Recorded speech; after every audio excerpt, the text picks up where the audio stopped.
Mackenzie, and I am an intern with the Gender and Sexuality Center. Hi, my name is Nima. I'm an intern with the Intercultural Center.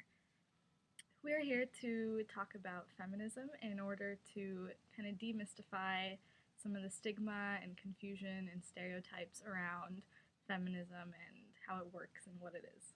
To do feminism partially because there's just a lot of stigma about feminists in general that the media sort of portrays, and so we wanted to sort of combat it by making this key concept video. Militant, bra burners, lesbians, that they can't be men and that they are cisgender.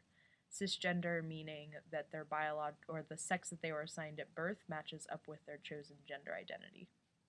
Political movements and of praxis. So, in terms of intellectual commitment, feminists have focused in the past on sex, the body, class, and work, sexuality, disability, family, globalization, human rights, race, representation, science.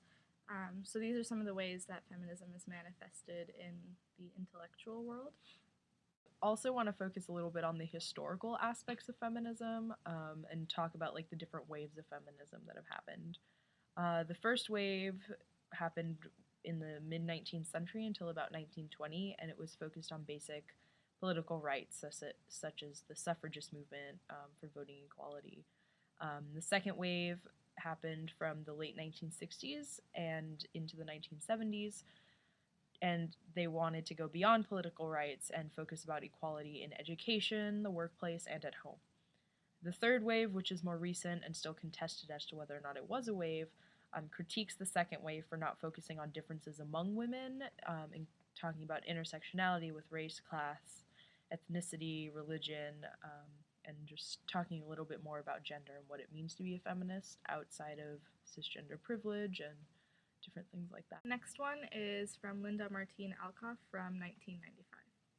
She says, if we combine the concept of identity politics with the conception of the subject as positionality, we can conceive of the subject as non-essentialized and emergent from a historical experience, and yet retain our political ability to take gender as an important part of departure.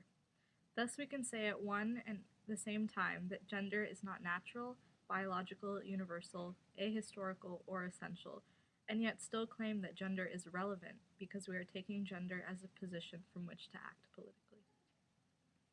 Thanks for watching our video and learning about feminism.